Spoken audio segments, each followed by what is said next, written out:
bienvenidos a la 13ª conferencia de la Cátedra Judía, Cátedra de Estudios Judíos Moses Mendelssohn.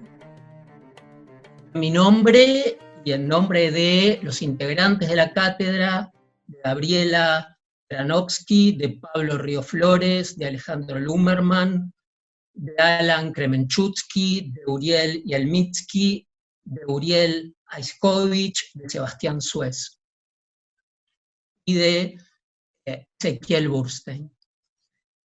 En esta ocasión, la conferencia tiene como motivo principal la obra y la vida del pensador, del humanista judío alemán Gustav Landauer. No voy a decir nada acerca de Gustav Landauer, muchos lo conocerán, otros no. Dejo esa tarea a nuestra egregia invitada, la doctora Libera Pisano. Libera es investigadora en la Universidad de Hamburgo, es investigadora visitante de las universidades de Haifa y de la Universidad Humboldt de Berlín. Se doctoró en la Universidad de Roma, La Sapienza, una tesis sobre lingüística en la filosofía hegeliana. Emprendió quizás, yo creo, la primera traducción de Leopold Suns al italiano junto con el profesor Beltri. Publicó trabajos sobre Giambattista Vico, sobre el concepto de diáspora, que es a lo que ella está abocada hoy, sobre todo al concepto de diáspora. Forma parte del consejo de redacción de las revistas Azimuth, Los Guardo y Filosofía Italiana.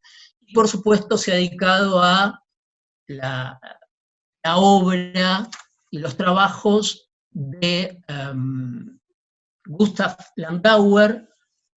Aquí, para los que estén interesados, muestro la edición argentina de Escepticismo y Mística, aproximaciones a la crítica del lenguaje de Mautner. Ahora voy a decir algo sobre Mautner. Esta es la edición argentina.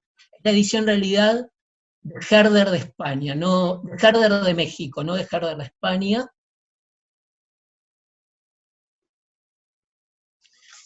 Y este es el libro.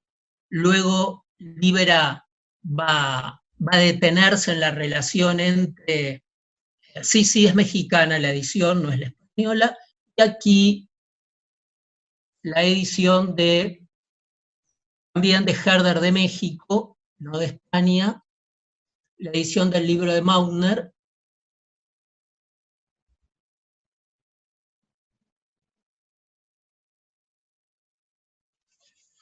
Y también me gustaría contar cuál fue mi acercamiento con Libera, cómo vimos a conocernos.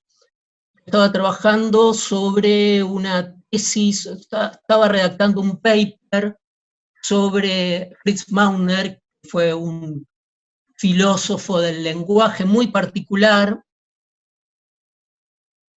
diferente y similar a Wittgenstein al mismo tiempo, un filósofo que mantuvo siempre un escepticismo cognitivo acerca del poder del lenguaje de representar la realidad,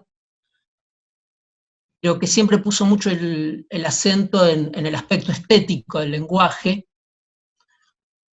Jorge Luis Borges, era un asiduo lector de Mautner cuando no lo conocía nadie, poco en Europa y menos todavía en Hispanoamérica, y trabajando sobre Mautner en relación a un filósofo empirista de la ciencia, Ernst Mach, empecé a buscar bibliografía de la poca que había, y lo mejor que encontré fue lo de Libera. Me conecté con ella y allí comenzó una conversación acerca de empirismo, lenguaje, escepticismo, Círculo de Viena, judaísmo, que condujo hasta el día de hoy y que hoy estemos todos reunidos aquí. Así que, bueno, así terminan las buenas conversaciones. pero en realidad no terminan. Así que, por último, mientras estaba pensando en la conferencia de hoy en Landauer, del que, para ser fiel a mi palabra, no voy a decir nada, dejo que Libera se explaye, pero sí pensaba en la tragedia de Mautner, porque sin spoilear la conferencia, el final es un final muy triste. La de hoy es una historia con un final triste. Y recordaba o pensaba en la tragedia del pensamiento judío, abrigando mesianismos que se truncan, que se arruinan, del estalinismo, del nacionalismo, y me acordé de repente en dos hermanos, que no son los hermanos Rocco, pero son dos hermanos italianos, los hermanos Enzo y Emilio Sereni. Emilio, comunista, creo que llegó a ser senador del Partido Comunista en Italia, Emilio. Su hermano, sionista, muere en Dachau y que funda el kibutz Givat Brenner en Israel antes de la creación del Estado, y que, como dije, muere en Dachau, cae como paracaidista en Florencia. Esa historia de esos dos hermanos judíos, de una importante familia judía de intelectuales romanos, de alguna manera escenifica quizás la tragedia de esa búsqueda de utopías judías, uno comunista del Pichi hasta creo el 78, el otro sionista, un sionista muy importante, que muere en Dachau. Bueno, es otra historia más de estas tragedias, de estos soñadores del gueto, con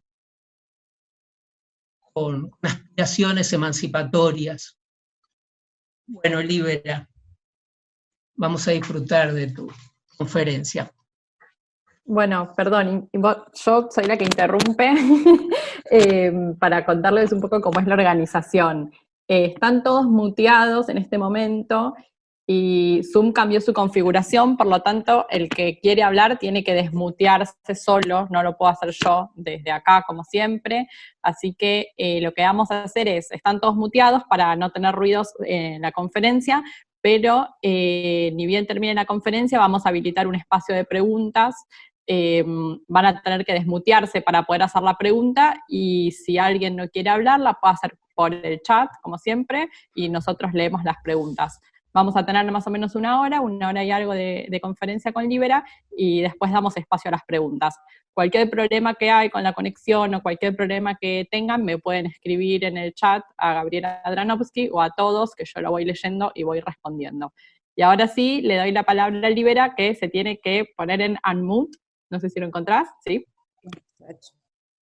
Gracias.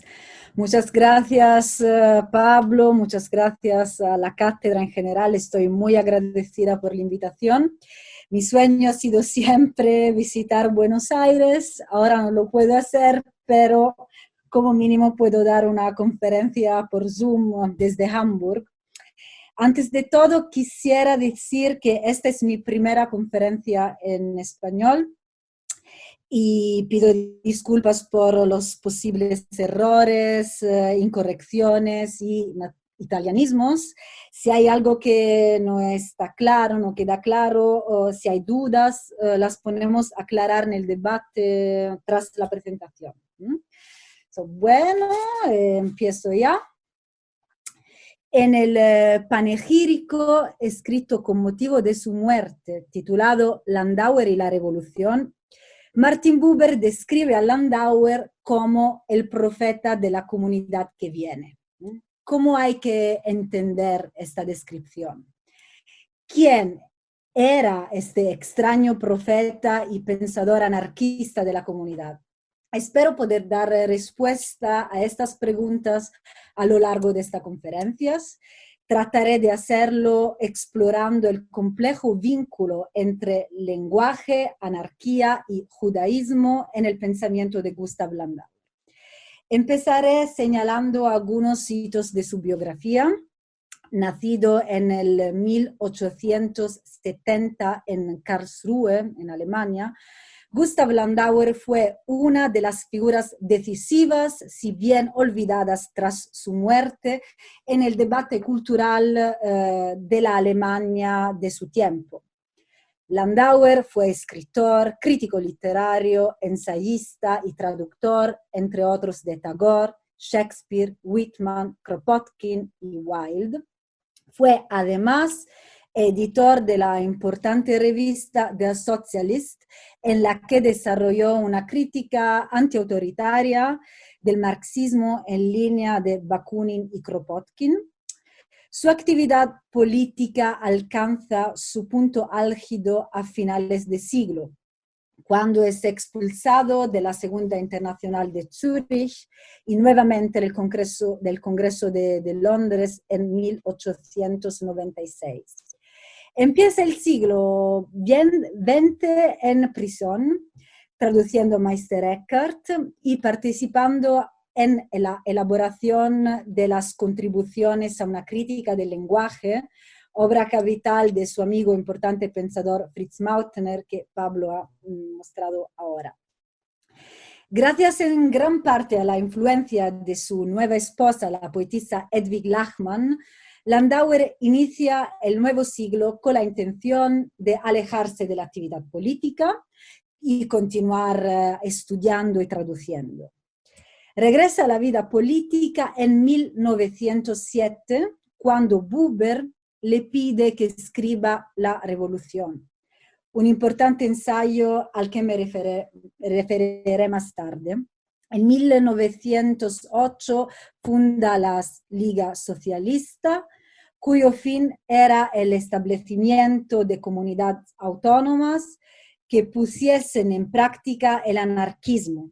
El anarquismo por Landauer, como veremos después, es entendido como una alternativa a la sociedad centralizada, coercitiva y burocrática.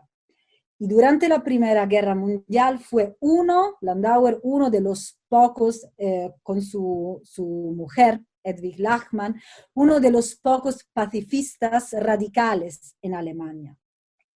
Cuando estalla en 1918 la Revolución de Noviembre en Múnich, Landauer es convocado a participar por su amigo Kurt Eisner, alumno del importante pensador judío Hermann Cohen y líder de la revolución. Y como nota anecdótica,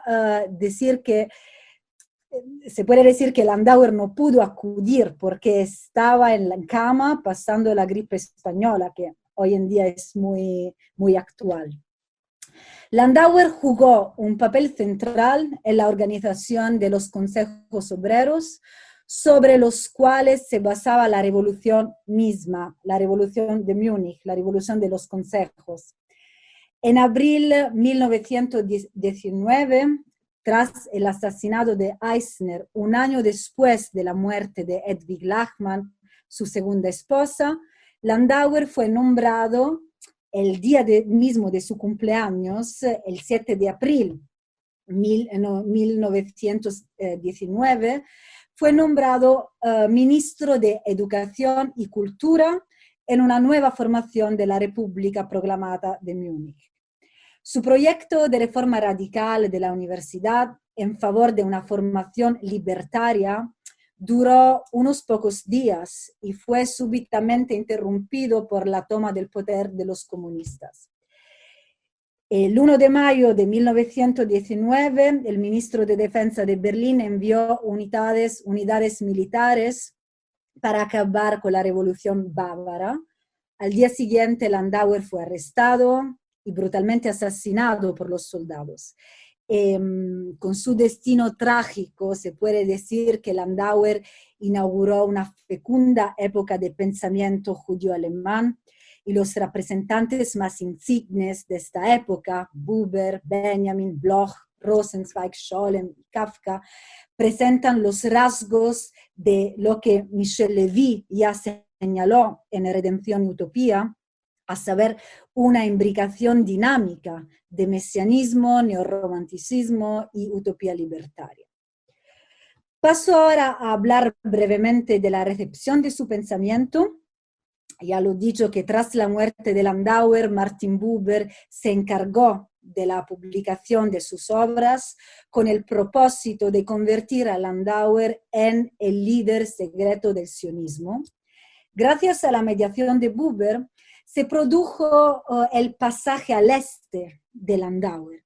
Esto es, de hecho, la transposición de su pensamiento a un contexto más propiamente judío. Las semillas de su anarquía, brutalmente erradicadas en Múnich, fueron de nuevo plantadas en el laboratorio político de Palestina de los años 20.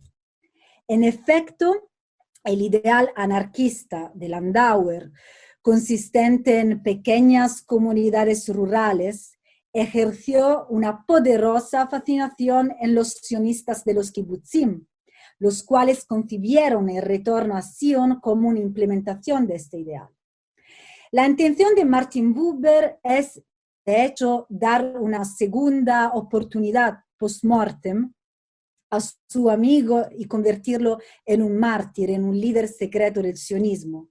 Y no deja de ser interesante que Buber también se encargase, tras la prematura muerte de Franz Rosenzweig, de llevar a cabo su proyecto conjunto de traducir la Tanaj al alemán. Podemos decir que Buber carga sobre sus hombros los mundos acabados, pero no completados, de sus dos amigos. Como dice, hay un verso de Paul Celan que dice: Die Welt ist fort, ich muss dich tragen. Se acabó el mundo y yo tengo que llevarte. Y es efectivamente lo que hace Buber con sus dos amigos. Preparando esta conferencia, he descubierto que también hay una huella de Landauer en América Latina y en el mundo hispanohablante en general. Landauer tuvo contactos con la escena anarquista española. Durante su estancia en Londres conoció al anarquista cubano Fernando Tarrida del Mármol, el cual había sido expulsado en España, y a través de él Landauer se familiarizó con la historia del movimiento social en España y llegó incluso a escribir una balada española. Otro personaje que mantuvo viva la memoria de Landauer fue Diego Abad de Santillán, figura prominente en el movimiento anarcosindicalista en España y en Argentina. Santillán vivió en Berlín en los años 20 y tradujo al castellano algunas obras de Landauer, como Aufruf zum Sozialismus, traducido como incitación al socialismo, o quizás sería mejor llamamiento, llamada al socialismo. Además, la revista La Protesta de Buenos Aires dedicó en julio de 1929 un número a Landauer, en el que figuraba un artículo del historiador anarquista Max Nettlau titulado La vida de Landauer según su correspondencia. En los años 30 también Santillán tradujo del sueco al español la primera monografía sobre Landauer, escrita por el exiliado en Suecia Augustin Souchy. En los 40, Santillán tradujo las lecciones de Landauer sobre Shakespeare y se publicó también en el 1961, bajo sus auspicios, una versión española de la Revolución de Landauer. Ahora introduciré a grandes rasgos el pensamiento de Landauer. Señalamos de entrada que tanto en la biografía como en el pensamiento de Landauer, la revolución está íntimamente ligada a la filosofía y la anarquía al mesianismo. Su fragmentaria obra se compone fundamentalmente de artículos, notas y traducciones, pero sus contribuciones decisivas son las monografías Skepsis und Mystik, Escepticismo y Mística, Die Revolution y Aufruf zum Sozialismus. Sus autores de referencia forman una constelación muy variada, de Shakespeare a Kropotkin, pasando por Nietzsche, Spinoza, Schiller y Tolstoy. Los encuentros intelectuales decisivos de su vida fueron dos, con Fritz Mautner y con Martin Buber. Esto de Martin Buber tuvo lugar en el círculo neorromántico berlinés La Neue Gemeinschaft. Fue gracias al intercambio intelectual y a la amistad con estos dos pensadores que Landauer llegó a elaborar su original propuesta filosófica, partiendo de un escepticismo lingüístico para llegar a un pensamiento anárquico de la comunidad de cariz místico. El estudio de Landauer presenta no pocas dificultades, como podéis ya imaginar, entre las cuales cabría destacar las siguientes. En primer lugar, encontramos en Landauer un complicado entrelazamiento de motivos filosóficos dispares. Podríamos incluso decir contradictorios.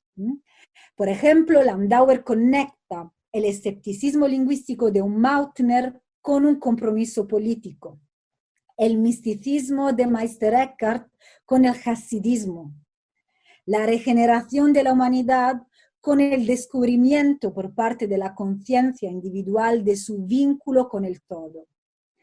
Estas insólitas conexiones dan lugar a numerosas y muy fecundas tensiones teóricas. A ello hay que añadir la peculiar resemantización de ciertos conceptos clave, como el concepto de anarquía, el concepto de comunidad, el concepto de socialismo. La idea de anarquía, por ejemplo, es interpretada no como una pulsión destructiva contra el poder constituido, sino como una forma de coexistencia que atañe a la vida misma de los hombres.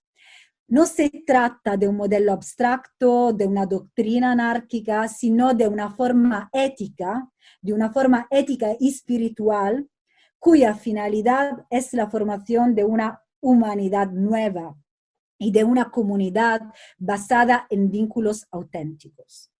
El socialismo anarquista de Landauer se presenta como el camino hacia la realización de la verdadera comunidad y la reconstrucción de un mundo regido por una cooperación auténtica, en oposición directa al mecanicismo y al determinismo marxista. Contra toda forma de centralismo autoritario, su proyecto político apunta a una regeneración de la conciencia individual encaminada a recuperar los vínculos con formas de autogestión, ayuda mutua y federación. Él escribe: la sociedad es una sociedad de sociedades. Gesellschaft ist eine Gesellschaft von Gesellschaften. La comunidad medieval es la expresión, por Landauer, de una auténtica vida social contrapuesta al Estado moderno. Se puede decir que el socialismo anarquista de Landauer es tanto el paso del aislamiento atomizante a la comunidad como una forma de liberación regresiva.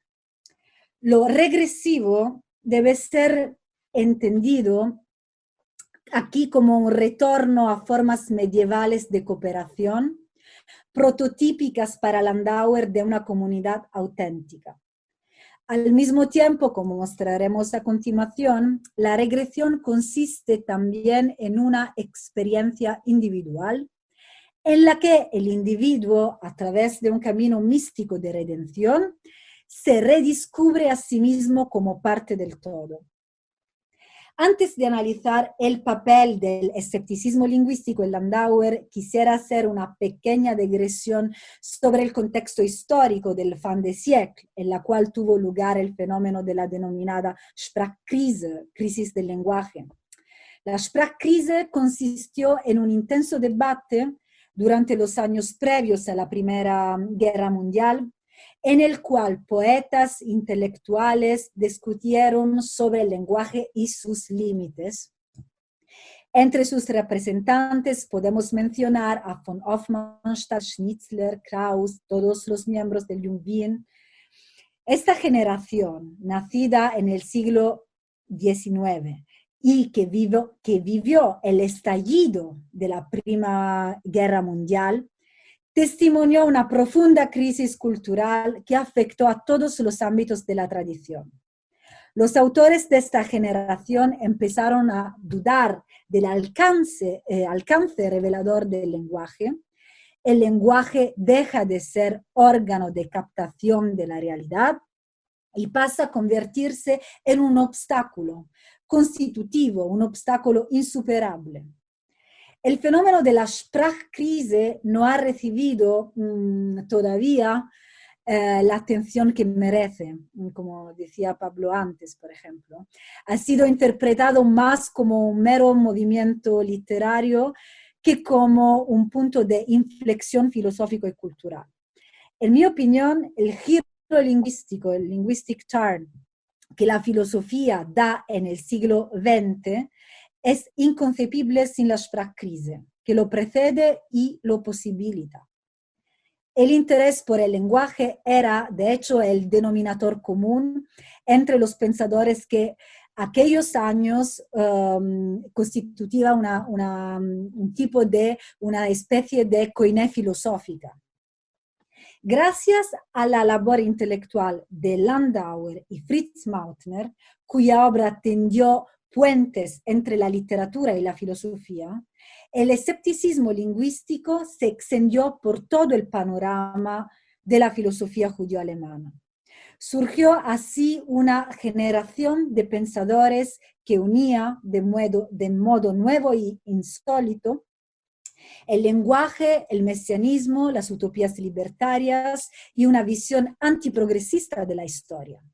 Landauer, por ejemplo, desempeñó sin duda un papel crucial en esta generación, no solo por su peso en el ambiente cultural berlinés de aquellos años, sino también por el impacto de sus obras, unido a su fuerte personalidad y también a su muerte brutal.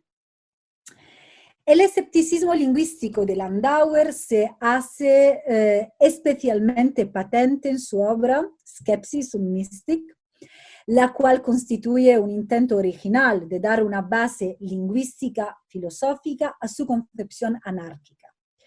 En cierto sentido, la reflexión de Landauer es una implementación práctica de la crítica filosófica del lenguaje, de la Sprachkritik, llevada a cabo por Fritz Mautner, del que diré algunas más cosas a continuación. Landauer participó en la redacción de la obra capital de Mautner, titulada Contribuciones a una crítica del lenguaje, y de la cual Skepsis und Mystik es en cierto modo un comentario. Fritz Mautner y Gustav Landauer estuvieron unidos por una profunda amistad, una amistad intelectual durante toda su vida, evidenciada por un enorme epistolario que abarca un periodo de 25 años. Aquí tengo el libro con el epistolario de Mautner y Landauer. Lo que Landauer entiende por anarquismo y socialismo, esto es muy importante, lo que él entiende por anarquismo y socialismo es inseparable de un examen crítico del lenguaje. Landauer traduce el ambicioso intento de Mautner de superar la tiranía del lenguaje en una práctica política o antipolítica, como veremos, que comporta una crítica antiautoritaria y un pensamiento místico de la comunidad. Dado que el poder es fundamentalmente de carácter lingüístico, el escepticismo lingüístico se convierte en Landauer en un instrumento para deslegitimar y desenmascarar las supuestas formas de autoridad.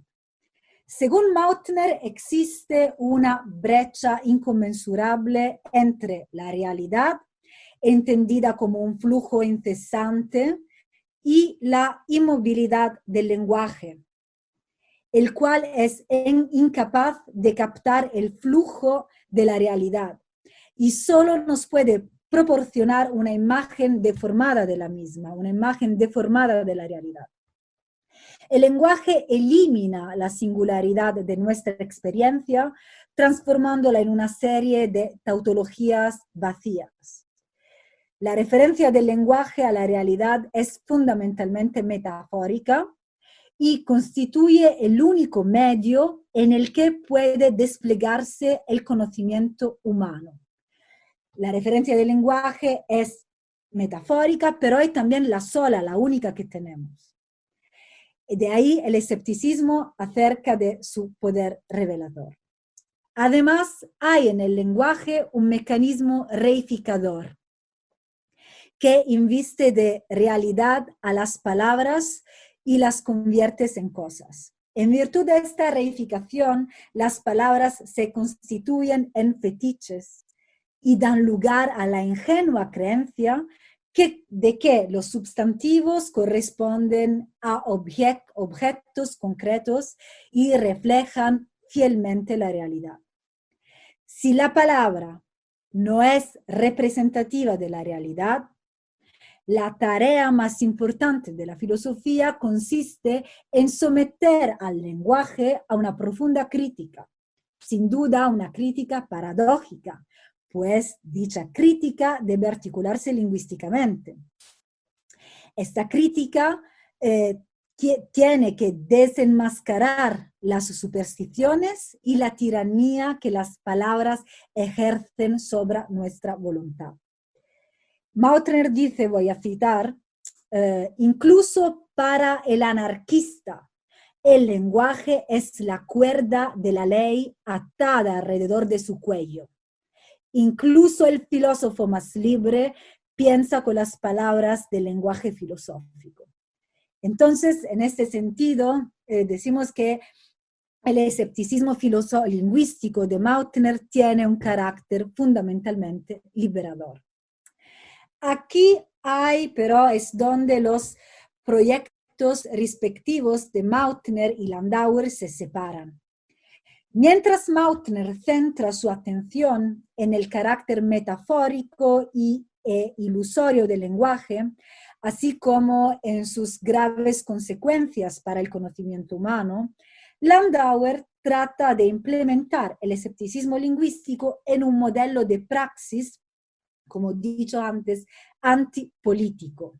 Es decir, antipolítico porque centrado en la vida misma. La política para Landauer es entendida como un dispositivo y una abstracción.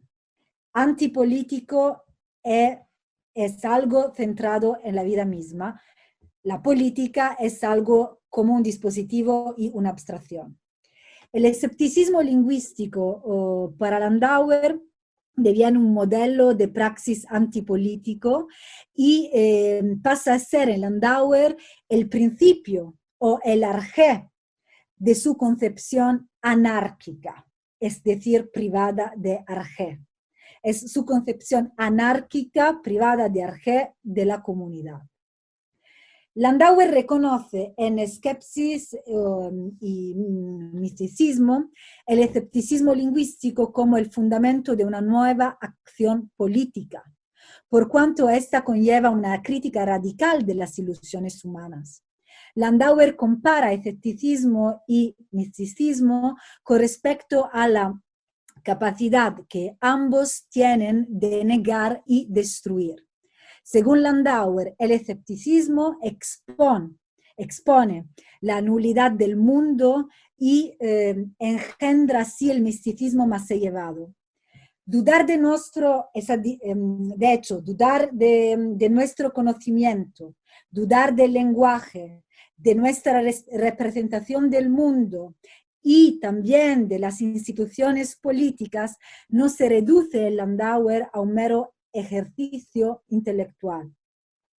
Cuestionar la realidad misma y el poder del lenguaje puede generar una nueva comprensión de las cosas y sentar las bases de una nueva idea de comunidad.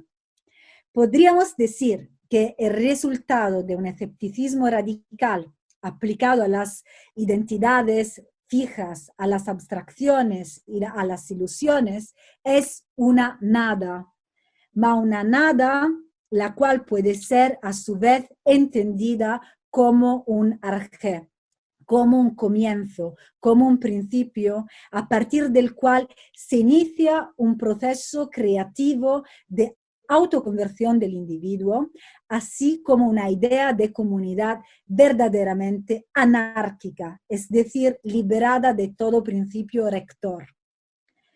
Por un lado, hay un camino teórico que lleva del escepticismo al misticismo, de la disolución a la unidad primigenia. Por otro lado, ambos son formas de superación de la cristalización teórica y práctica de la autoridad, con vistas a lograr el espíritu auténtico. A través de la duda, elevada a instrumento subversivo, se libera al individuo de su reclusión filosófica y política y se saca a la luz la verdadera comunidad, que es el telos de todo el proyecto político de Landauer. Landauer entonces establece que en la formación futura, en la Bildung del hombre, en la Bildung de la comunidad y de la sociedad, la nueva comunidad debe basarse en el escepticismo, el cual es así investido de un papel político. Por consiguiente, para pensar la comunidad es necesario cuestionar todas las formas de endurecimiento, aislamiento y demarcación, y por esta razón el escepticismo marca la transición a la vida comunitaria, por cuanto constituye el requisito previo para la unión de lo que está separado, la Verbindung des Getrennten. Para entender la implementación política del misticismo llevado a cabo por Landauer, es preciso examinar lo que entiende él por espíritu, por Geist. La noción de Geist es una constante en su obra, si bien no aporta en ningún lugar una definición rigurosa de la misma. El espíritu tiene que ver con la regeneración, cualidad propia del vínculo que constituye la comunidad, pero también el espíritu en Landauer designa la vida, entendida como una resistencia excéntrica a los esquemas rígidos del poder estatal, a los esquemas rígidos del lenguaje.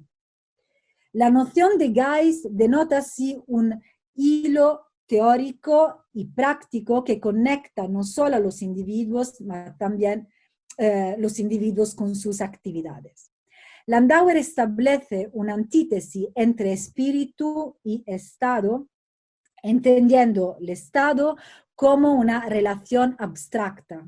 El Estado es una relación, es abstracción, en la que no hay una verdadera unión entre individuos, pero el Estado es solamente un vínculo artificial opuesto al vínculo libre y auténtico del espíritu.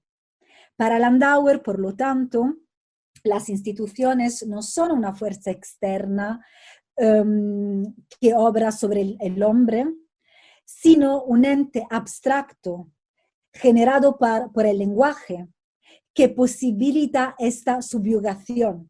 Dicho de otro modo, una servitud voluntaria, una servidumbre voluntaria. En este sentido, su anarquía es profundamente revolucionaria, por cuanto no se basa en la destrucción violenta del Estado, sino en una acción creadora y creatriz, en una poiesis, por la que se instituyen nuevas relaciones. Uno podría preguntarse efectivamente cómo un pensamiento místico puede estar vinculado a una concepción anárquica, dado el profundo elitismo de la actitud mística y la dificultad de conjugarla con un planteamiento comunitario. Pero la propuesta de Landauer parece así ser una contradicción. En efecto, una de las mayores dificultades de sus escritos consiste en su concepción política del misticismo, el cual no designa un abandono, no designa una renuncia del mundo, sino más bien una forma de conexión profunda del individuo con la comunidad y la historia. La aparente contradicción entre la actividad política y el misticismo es solo una de las muchas tensiones teóricas que caracterizan el pensamiento de Landauer. Se ha hablado con respecto a Landauer de una sociale mystik o un misticismo activo, en el que la regeneración de la humanidad consistiría en una correspondencia armoniosa entre el todo y las partes, una perfecta coincidencia entre el pasado, el presente y el futuro. En realidad, yo creo que la espiritualización de las relaciones sociales es la clave para comprender su mística política. La redención de la comunidad pasa en Landauer por una experiencia mística individual, resultado de un cuestionamiento escéptico radical de los ídolos, de las ilusiones, de las limitaciones. En este punto reside justamente la originalidad del pensamiento de Landauer. La regeneración es ante todo un acto de autoliberación. Para refundar la humanidad, en Landauer es necesaria lo que él llama una muerte mística que lleve al renacimiento. No hay una renovación armónica y lineal, sino que la regeneración y la liberación pasan por un acto de liberación individual, el cual a su vez es un descenso, una catábasis, en el que lo negativo es experimentado en primera persona. La idea de que la comunidad es el resultado de una Selbstbefreiung, de una autoliberación, está, en mi opinión, en el corazón de su misticismo secularizado. La idea resultante de misticismo no tiene nada que ver con la idea tradicional de una unión entre Dios y el alma, sino con un sentimiento consciente de unidad entre el individuo y la comunidad, el presente y el pasado. Por cierto, esto está en línea con el fenómeno de la Neue Mystik, que consiste en una representación, reinterpretación del misticismo comunitario muy difundido entre los intelectuales y escritores alemanes y austríacos a principios del siglo pasado. Se trata de un misticismo secularizado que reúne algunos elementos estético-lingüísticos. No es una coincidencia, de hecho, que muchos de estos autores fueran poetas y escritores. Entonces, estos elementos estético-lingüísticos se reúnen con una idea política, una idea social de la regeneración de la humanidad. Yo creo que también la traducción de Meister Eckhart que Landauer hizo durante los días de su encarcelamiento debe verse también bajo esta luz. Entonces, la liberación individual requiere, por Landauer, un suicidio simbólico. En Pensamientos anárquicos sobre anarquismo, Landauer escribe, voy a leer, es una citación: el camino al cielo es estrecho. El camino a una nueva forma más elevada de sociedad humana conduce a través de la oscura y nublada puerta de nuestros instintos a la terra abscondita de nuestras almas, que es nuestro mundo. El mundo solo puede ser moldeado desde el interior. El estado de anarquía solo puede ser pavimentado en un nuevo mundo, en una tierra que aún no ha sido descubierta.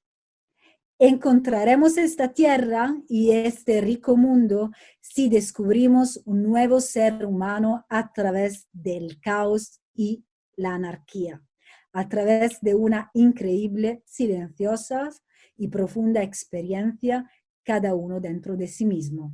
Fin de la citación. Entonces, la idea de anarquía de Landauer se asemeja pues a una idea de una terra abscondita, de un territorio inexplorado al cual llegamos tras un largo camino espiritual. El estado moderno culpable de la atomización del individuo no debe ser violentamente destruido, sino debe ser transfigurado en el poder del espíritu. Los lazos sociales en los que se basa la nueva comunidad son lo que Landauer llama los puentes de luz. Si el aislamiento y la fragmentación son epifenómenos de la ausencia del espíritu, la anarquía es la reparación de lo roto. El espíritu que surge de la comunidad anarquista lleva a cabo la redención del presente. En la obra de Landauer, la redención de la humanidad es fundamentalmente una reparación mesiánica del mundo fragmentado. El vínculo comunitario al que se refiere Landauer puede leerse como la recuperación, la recomposición del mundo desintegrado mediante la creación de vínculos entre los hombres. En cierto modo, se puede decir que la comunidad anárquica es tikkun haolam, reparación del mundo. El espíritu une los fragmentos del mundo dividido, el Mesías se seculariza en una comunidad. Entonces, la anarquía de Landauer se basa, de hecho, en un Bundesgedanken, un pensamiento de la alianza, en el que resuenan ecos bíblicos. Veamos cuál es ahora el papel del judaísmo en todo esto. Aunque su relación con el judaísmo es un tema discutido y controvertido, la propuesta filosófica de Landauer no se puede entender sin tener en cuenta su pertenencia a la tradición judía.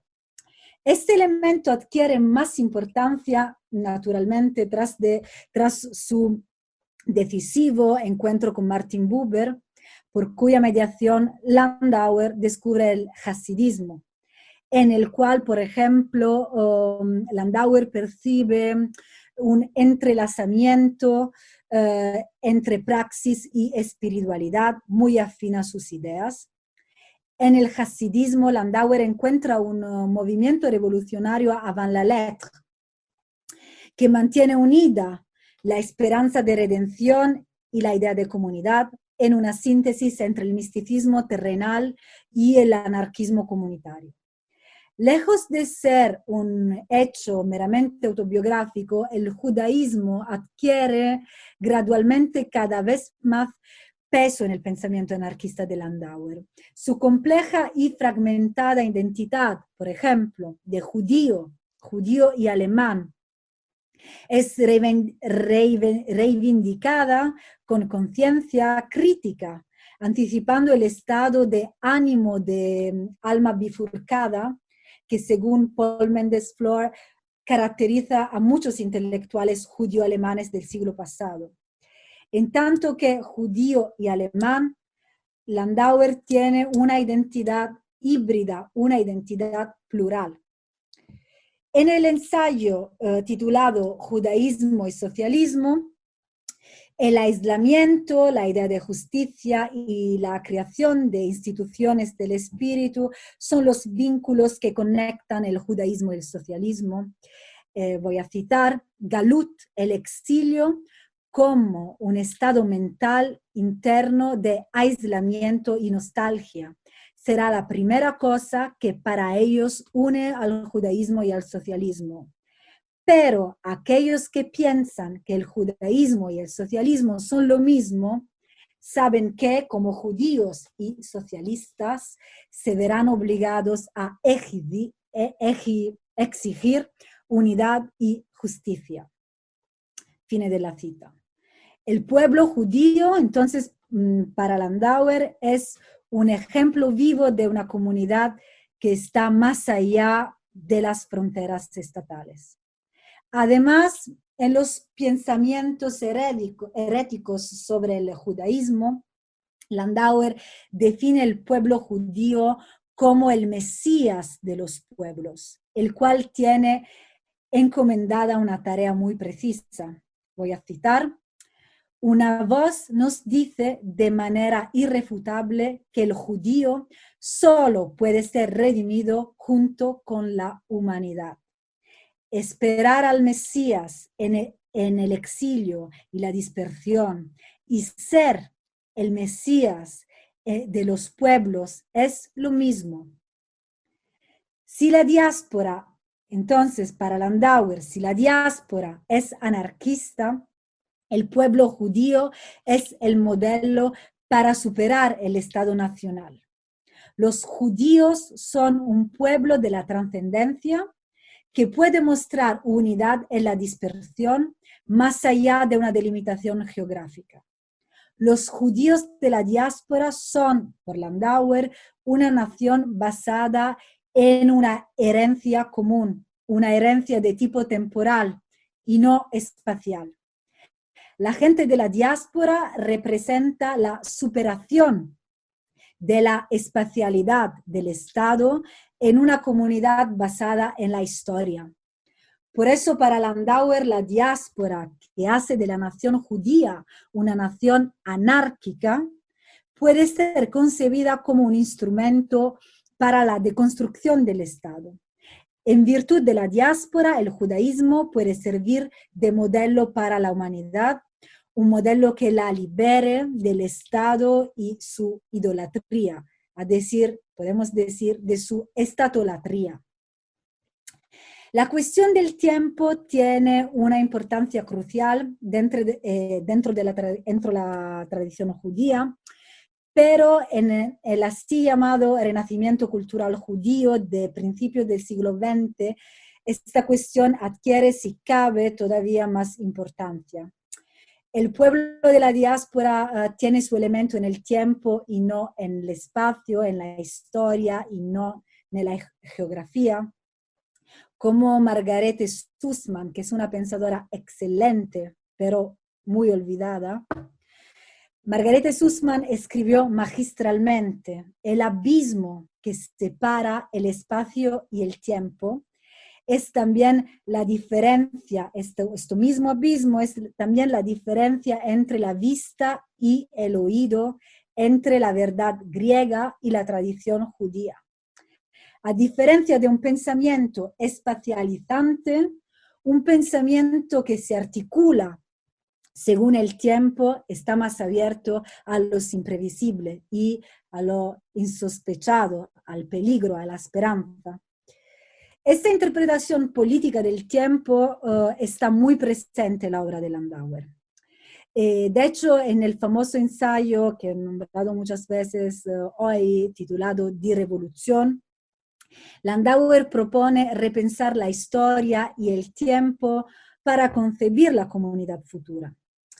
Distanciándose de una concepción evolutiva e ilustrada, la historia, según Landauer, está hecha de curvas, fracturas, interrupciones, y su ritmo es una sucesión de topía y utopía, de cristalización y disolución. Topía, de hecho, es sinónimo de rigidez, sinónimo de cristalización, mientras que utopía designa la fuerza que fluidifica lo definido y fijo. No hay en la historia, para Landauer, no hay una dirección, no hay un fin determinado. Pero el proceso histórico puede describirse como el constante vaivén, la constante oscilación entre autoridad y libertad, entre topía y utopía, entre institución y destitución. Su concepción de la historia es un desafío radical a la idea hegeliana de la autorrealización del espíritu, de la cual, por Landauer, el marxismo sería el principal descendiente político. Según Landauer, la confianza en el progreso propia del hegelismo y del marxismo no solo es una confianza dogmática, sino que impide todo cambio efectivo, el cual es aplazado a un futuro lejano. Lejos de ser el objetivo final de la historia, para Landauer, la revolución requiere la negación sistemática de una utopía, de una fase estable de la historia y su inversión en una utopía. La revolución es para Landauer una cesura temporal, el hiato entre una utopía que ya no es y una utopía que todavía no es. La inversión es posible en cualquier momento. El curso de la historia está siempre para Landauer expuesto a la catástrofe, al cambiamiento. En esta infinita hermenéutica del tiempo, la revolución no es el fin de la historia, sino un umbral metahistórico entre la utopía y la utopía. La revolución, entonces, para Landauer es una pausa del tiempo ordinario, es un momento de crisis, un lapso de tiempo anárquico. Al mismo tiempo se trata de un salto, de la irrupción repentina de lo nuevo, de una hora, de un jetzt, que se apodera de la trama secreta de la historia para redimir a la humanidad.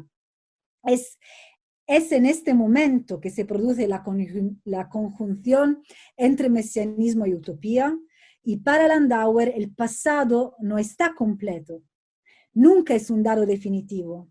Justamente por eso puede ser reparado, puede ser preservado preservando también el vínculo de lo antiguo con lo nuevo. Esta exigencia de renovación de la humanidad, que es un rasgo definitorio de la reflexión de Landauer, no consiste en aguardar pacientemente un porvenir histórico, sino en activar el cambio aquí y ahora. Por eso él va a morir en Múnich.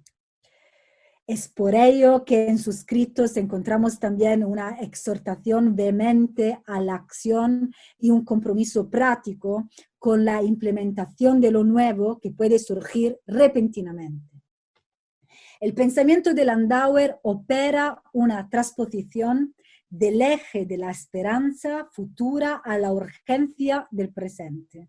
En lugar de ser proyectado al futuro, el cambio radical es ubicado en el aquí y ahora de la acción humana. Entonces, la idea de revolución como una cesura del tiempo en Landauer se recoge también en el Aufruf zum Sozialismus, y aquí vuelvo también a la conclusión de mi ponencia. En el Aufruf zum Sozialismus, Yovel, el año jubilar judío, para Landauer se convierte en un modelo teológico-político que permite pensar la revolución como una institución y una interrupción permanente del orden. Al final del Aufruf hay una larga cita del Levítico, según la cual la revolución entraría en la Constitución como una subversión de la propiedad. Yovel es la institución judía que restablece la igualdad social mediante la redistribución de los bienes, prevé la liberación de los esclavos, la remisión de las deudas y la redención de la tierra cada 49 años, 7 veces 7. Para Landauer, el orden social mosaico constituye el modelo para antonomasia de la inversión. Voy a citar: la revolución debe convertirse en un componente de nuestro orden social, el fundamento de nuestra constitución. Entonces, para Landauer, la interrupción del tiempo se convierte así en una cito, inversión del espíritu que no fija las cosas y las leyes de manera definitiva, sino que se declara como permanente. Fin de la cita. Entonces, la revuelta como constitución es el intento extremo de repensar radicalmente la anarquía dentro del arjé, la interrupción en la continuidad, el vacío en el tiempo. La brecha en la continuidad temporal, la concepción antidogmática de la historia, la tensión entre la salvación y la destrucción, están en el corazón del mesianismo revolucionario de Landauer. Y sin embargo, la revolución no es solo un acontecimiento metahistórico neutral, sino también una metanoia, una conversión necesaria para la creación de una nueva humanidad. Y fue precisamente esta necesidad pedagógica la que impulsó a Landauer a contribuir a nivel concreto en el Werden des Mensch, en el hombre en devenir, y a aceptar la llamada de Eisner a Múnich en noviembre de 1918. Que exigía la Umbildung der Seelen, la transformación de las almas. En el Aufruf zum Sozialismus, Landauer describe la revolución como una transfiguración mística de las relaciones humanas. Voy a citar: este nuevo espíritu se manifiesta poderoso en la revolución. Las marionetas se convierten en hombres.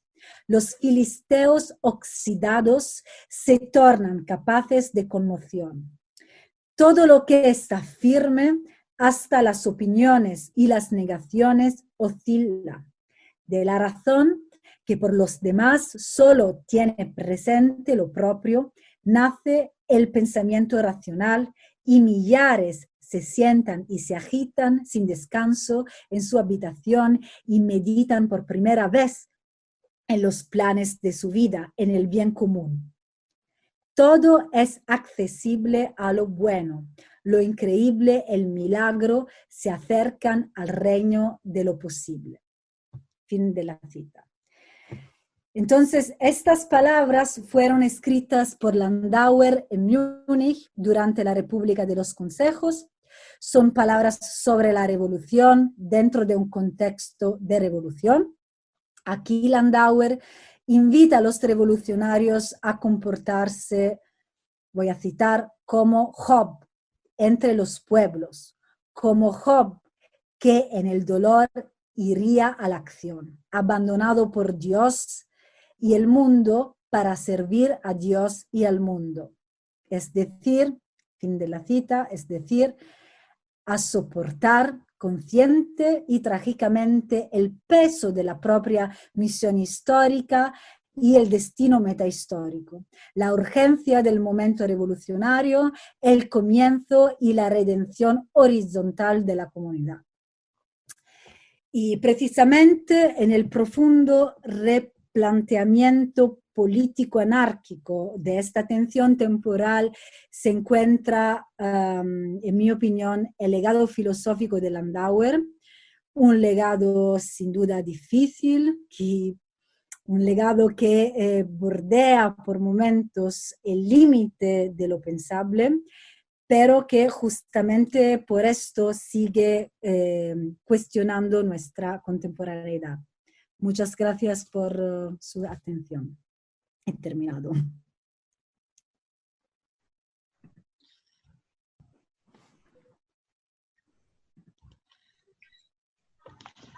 Muchas gracias Libera por la conferencia hermosa que acabamos de escuchar. Y bueno, abro el momento de las preguntas, si quieren levantar la mano o si quieren escribir por el chat, como prefieran.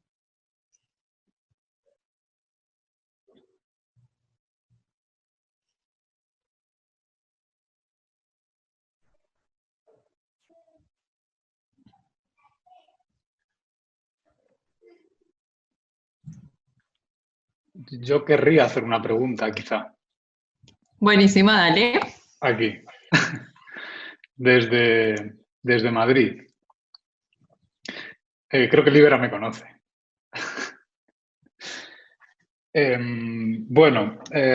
Muchas gracias, lo primero, por tu intervención.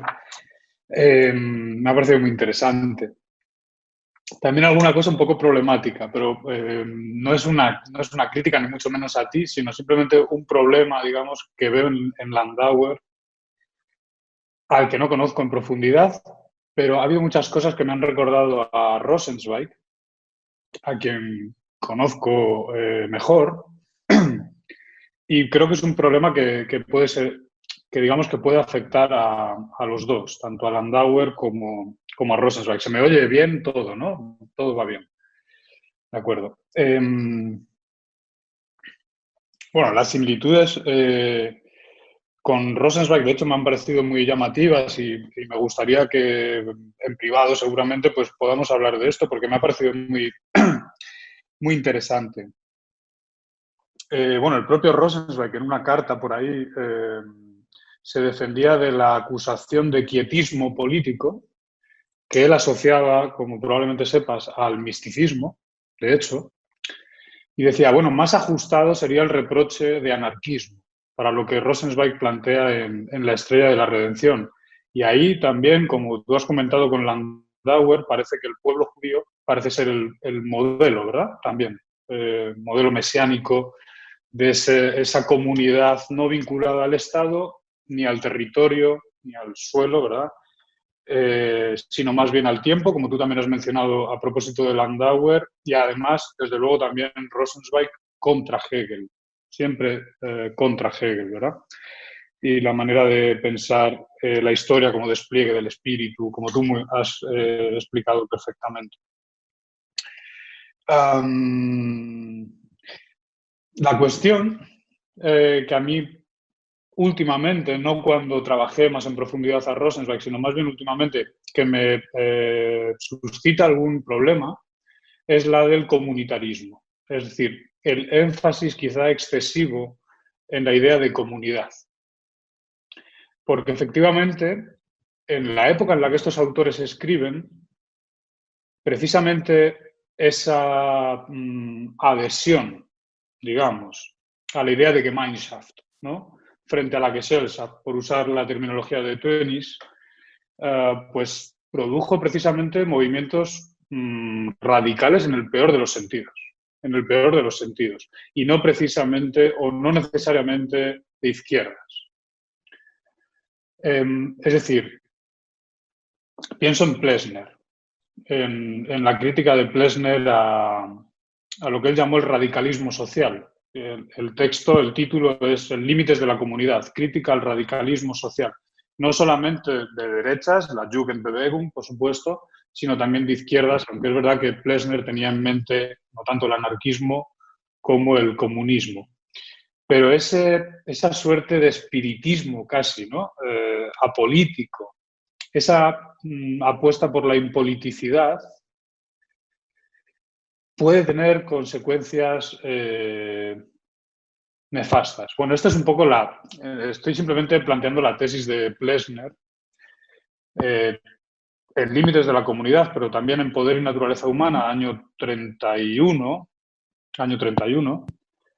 donde dice, bueno, el gran problema de Alemania, año 31, el gran problema de Alemania ha sido el desinterés de los intelectuales por la cuestión política. Obvio, Plessner está pensando en alguien muy en concreto, que es Martin Heidegger. Esto es así. Pero también los pensadores de izquierdas y también pensadores judíos tuvieron esta adhesión a la idea comunitarista. Simplemente, no sé, preguntarte por tu opinión o si podrías desarrollar esto. Gracias, Libera. Sí. No te veo. No, sí. Muchas gracias, Roberto, por tu pregunta. Efectivamente, el problema de la comunidad es el problema político por antonomasia. Y yo diría que hay dos problemas aquí. Uno, como tú dices, claramente la comunidad puede ser algo de muy peligroso si de la comunidad uno no puede salir. Si de la comunidad uno puede salir y es libre de hacer como, ¿sabes?, un planteamiento de comunidad, de comunidades, es algo que pertenece más al vínculo entre hombres. Y yo creo que la idea de Landauer, de muchos intelectuales en esta época, era esta de comunidades pequeñas. Por ejemplo, ha sido en la Berlín del principio del siglo pasado muchos ejemplos de comunidades como el Patmosbund, la Neue Gemeinschaft, comunidades efectivas como comunes de gente, de intelectuales que en concretamente empezaron a hacer algo de paralelo al Estado.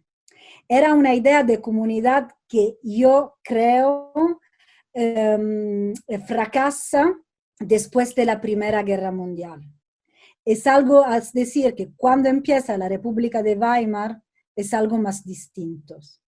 Por eso yo creo que, por ejemplo, el legado de Landauer, de las pequeñas comunidades, de la anarquía como pequeñas comunidades, lo que dice él, ¿no?, de la sociedad, de sociedades y sociedades, vínculos entre hombres, se traslada por ejemplo, en el experimento de la Palestina de los años 20. Es algo como una investigación concreta de una comunidad paralela.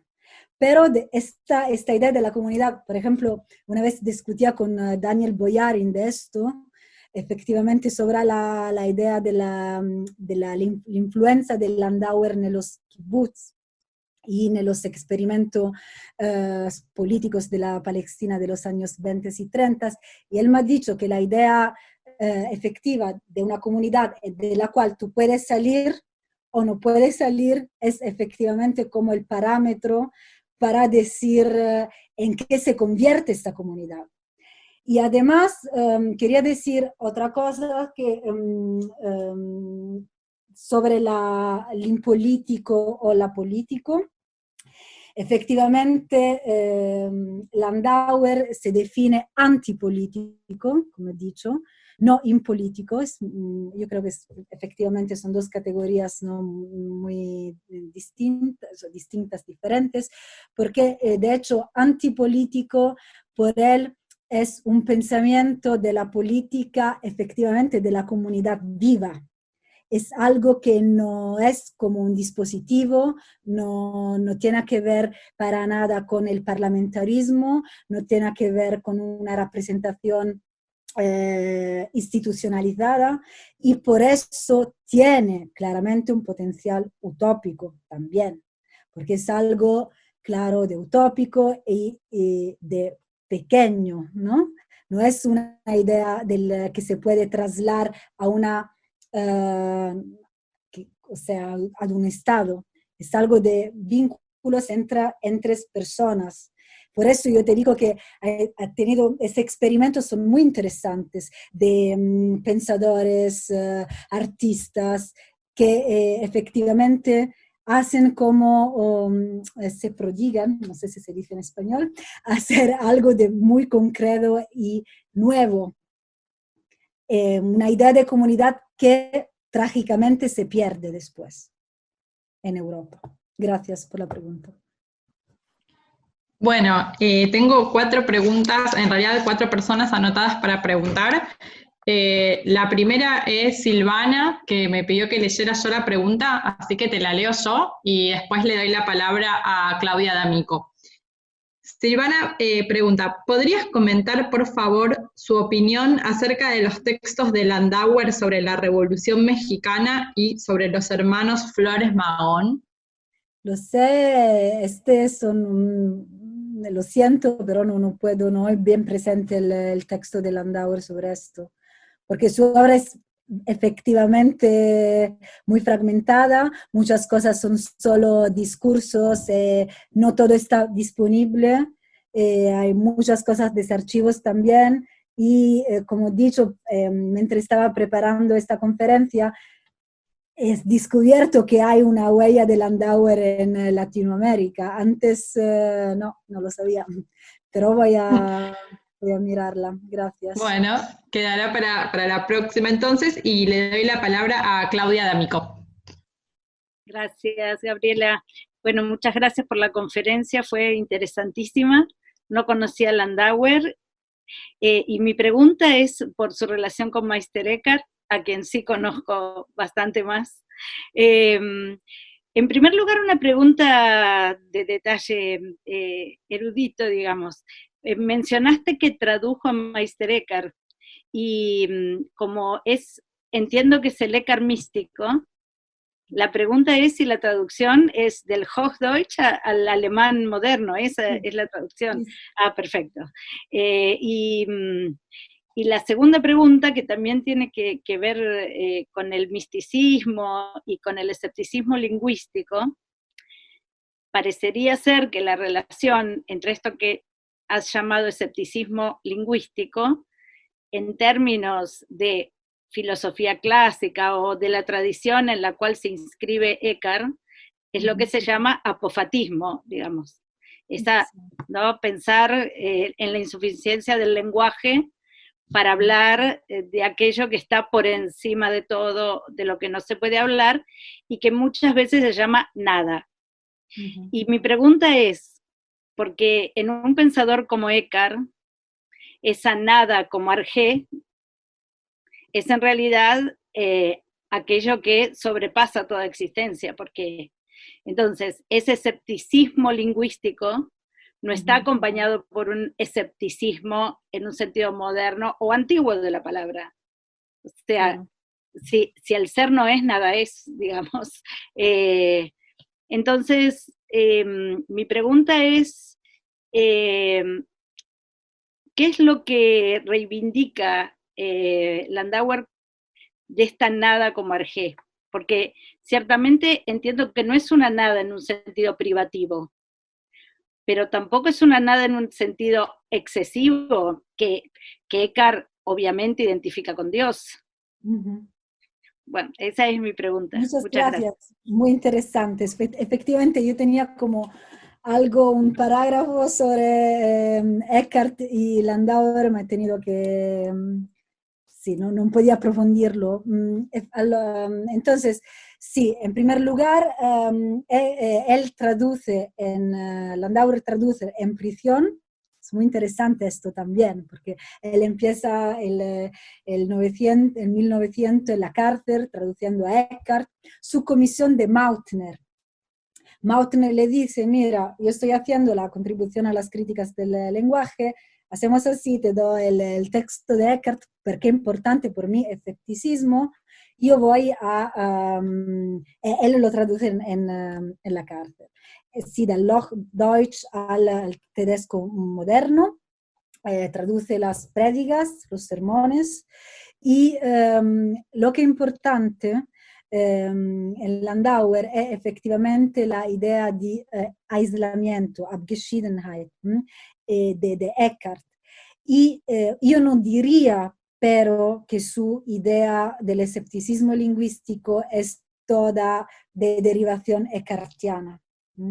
Yo diría que él es muy fascinado de la idea del aislamiento y de la idea de cómo este aislamiento puede desarrollar un pensamiento de la comunidad que en Eckhart, como has dicho, se lleva a Dios y a la nada también.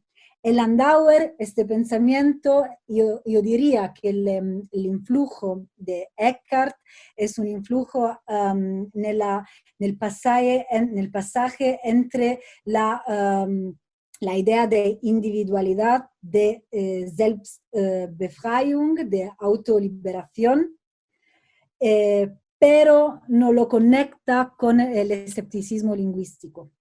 Quizás Mautner lo hace, pero en Landauer no hay un conocimiento muy adentro de Eckhart que permite de hacer este pasaje. En relación a la nada, yo creo que efectivamente es muy interesante porque, por ejemplo, si uno piensa, no solo Eckhart, pero también la tradición anarquista como Max Stirner, que dice que ha basado su causa sobre el nulla, sobre la nada. E effettivamente hay todo un nihilismo all'epoca, un nihilismo non solo de matriz nietzscheana, que era muy importante en los pensadores judíos de la época, pero también algo que viene de la tradición de Stirner, yo diría. Ma también por ejemplo, hay este verso, ¿no?, de Stirner que he citado, que es una citación de una poesía de Goethe, que es también una citación del Coelet, del Eclesiastes, de la idea de yo he puesto mi causa en la nada, es algo así en español. Y en español lo estoy traduciendo ahora, pero en alemán está así. Efectivamente, la idea de la vanitas de todo, la idea de la vanitas, la nada como vanitas. Entonces, que llega a una, ¿cómo se puede decir? A una duda general del humano. Entonces, de esa duda general del lenguaje, de la representación del mundo, se puede, por Landauer, desarrollar un pensamiento que tiene esta como base teórica, esta como premisa. Pero es una nada muy fértil, una nada muy, efectivamente, no es nada la nada, ¿no? Es algo que puede efectivamente desarrollar un pensamiento político que tiene también, se puede decir, un fundamento teológico político muy interesante, paralelo a una tradición, por ejemplo, del 900. Y yo quería decir solo otra cosa con respecto a su pregunta sobre la forma del escepticismo. Yo creo que el escepticismo en estos pensadores, en el Landauer, es verdaderamente una Lebensform, una práctica, una tesis, una ascesis, un ejercicio que es verdaderamente la idea de escepticismo como era el escepticismo de la antigua Grecia también. Yo creo que era una práctica de vida. Y esto, traduciendo la idea de escepticismo en una comunidad activa, concreta, es verdaderamente una Lebensform, una forma de vida. Yo creo que es también importante porque el nivel práctico, el nivel teórico se juegan juntos en este sentido. Muchas gracias. Gracias a ti. Gracias. Teníamos dos personas más que querían preguntar. A Liliana Feierstein no le funciona el micrófono, así que voy a leer también la pregunta. Que dice, bueno, gracias por la excelente ponencia. Quisiera preguntarle a Libera si pudiera contar algo más sobre el intento de traducción de Buber sobre Landauer para el movimiento de los kibbutzim, si hay publicaciones al respecto, si tuvo algún éxito. Sí.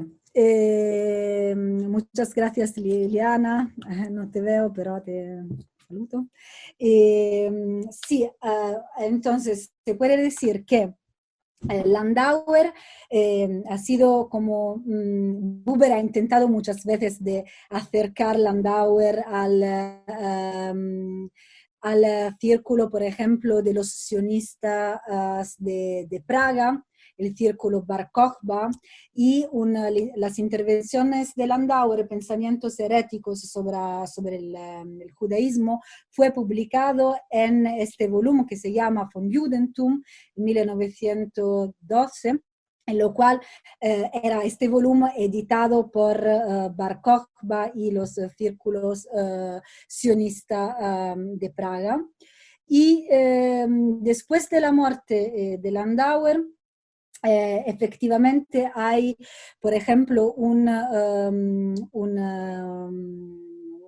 volumen de la revista que se llama Die Arbeit, la revista de Apoel Hatzair, el movimiento de los jóvenes sionistas, y todo este volumen, este número de la revista es totalmente dedicado a la memoria de Landauer, que viene definido aquí el líder secreto del sionismo. Además, puedo decir que antes que Landauer se muriese, hay un intercambio epistolar de Landauer con Goldman, que fue el líder de la organización sionista socialista alemana, y toda una conversación sobre los asentamientos en Palestina, sobre la efectiva, ¿cómo se puede decir? El desarrollo efectivo de algunas preguntas prácticas de los asentamientos en Palestina, y se puede decir que también después de su muerte, en los años 20 en Palestina, Hans Kohn, Hugo Bergman hacen un volumen por 10 años de su muerte, entonces en el 29, y también en los años 30 hay traducción al hebreo de obra de Landauer. Además, puedo decir que hay sobre la influencia de Landauer sobre los kibbutzim una monografía de Horrocks que se llama A Living Revolution. Yo también he escrito un artículo sobre el sionismo y anarquía, pero entonces ahora todavía tiene que ser publicado. Pero hay muchos tentativos de Buber después de la muerte de Landauer. Por ejemplo, inmediatamente después de su muerte hay este volumen del Masken, donde están los elogios de fúnebres, el panegírico de Buber, de Mautner, de Sussman, y además después Buber dedica en Utopía también al pensamiento de Landauer.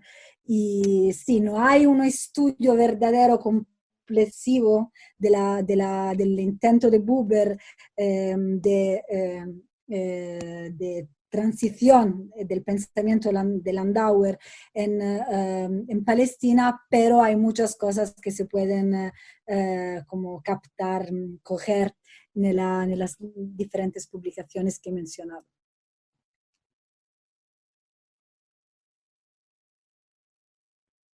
Ya. Bueno, muchas gracias. No sé si Rafael Abramovici quería hacer una pregunta.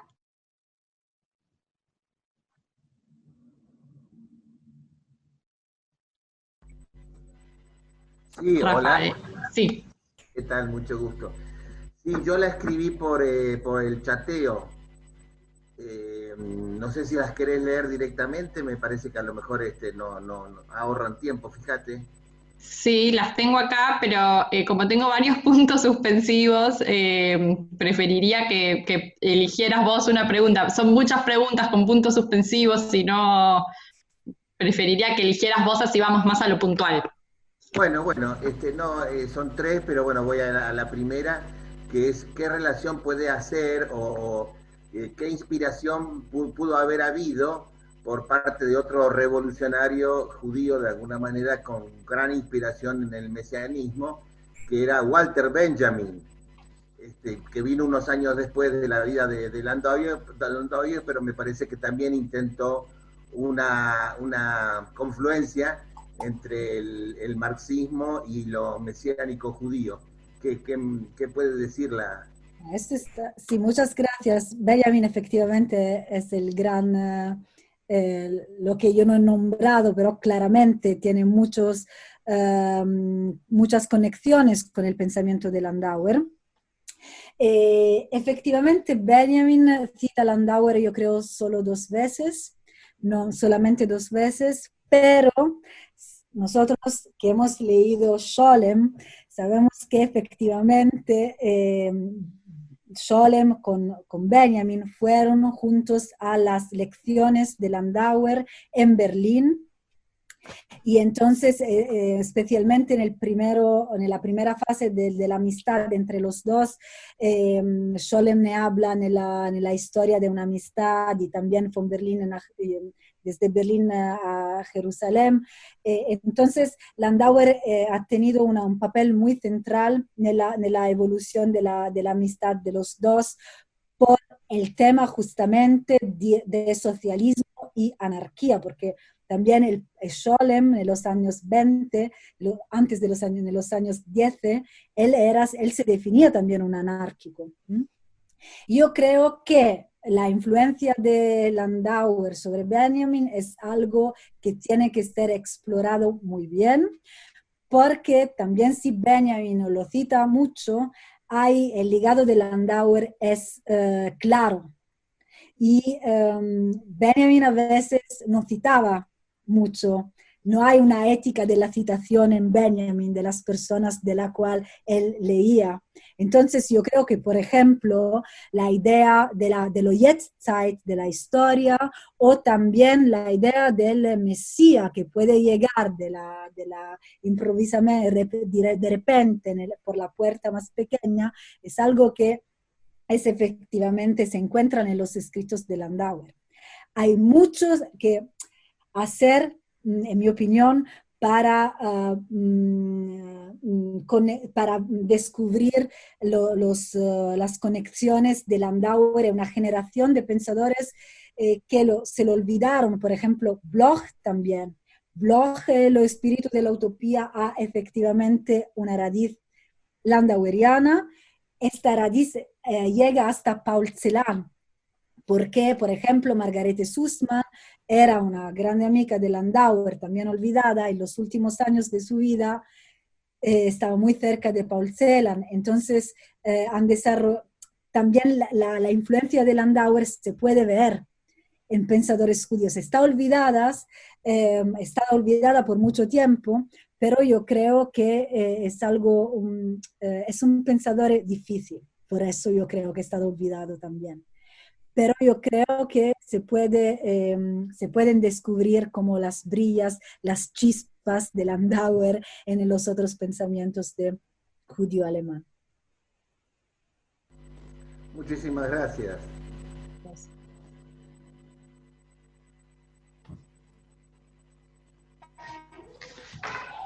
Pablo Dreisig, te devuelvo la palabra, te tenés que desmutear.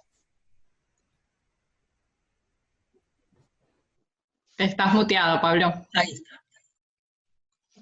Bueno, Davos, todo, querida Libera, estamos súper agradecidos, hemos aprendido muchísimo esta tarde de Buenos Aires, noche europea. Fue fantástica la conferencia, fue fantástico el rigor categorial que le has dado. No fue solo una semblanza ni un esbozo de la vida de Landauer, sino que has desenvuelto categorías fundamentales de sus pensamientos, cosa que no es frecuente en las conferencias.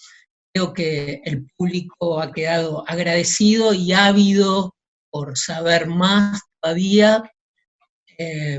Finalmente, agregar que quizás, como tú bien dijiste, hay un hilo conductor entre el pensamiento judío y cierta aversión a lo estadual, al Estado. Esto seguramente uno lo puede rastrear hasta en el rey Saúl, ¿no? Claro. En la actopolítica de Buber, en la concepción de Buber sobre el Estado. También pensadores anarquistas como Rudolf Rocker, no eran judíos, fueron profundamente influidos por pensadores judíos, pensadores anarquistas que se reconocían tributarios del pensamiento anarquista judío. También has desarrollado. Y esa imagen también de Landauer, un poco tomando lo de Roberto como esa geografía, esa idea de santo que creo que Buber, hay un testimonio de Buber donde Buber ve un mural en Breccia, y en ese mural en Breccia reconoce, ¿no? Después de la terrible muerte de Landauer, pisado con las botas por la policía, cosa que hace poco tuvimos algún incidente parecido en nuestra contemporaneidad, pero esa muerte a botas que tuvo Landauer, según Mautner lo mataron como a un perro, bueno, sigue vigente, y ese santo laico que seguramente es Buber, es Landauer. Libera, muchísimas gracias. Nuestro agradecimiento, creo que todos, hasta Hamburgo, nuestro cariño, y anunciamos la próxima conferencia de quien fue una de tus interlocutoras, de la doctora Claudia D'Amico, que nos va a ofrecer una conferencia sobre Filón de Alejandría. Así que los despido a todos, otro hermoso encuentro de estos que estamos organizando, espero que sigan, nosotros nos ponemos muy contentos y sentimos que políticamente o impolíticamente estamos haciendo comunidad. Muchas gracias a todos. Gracias, chao.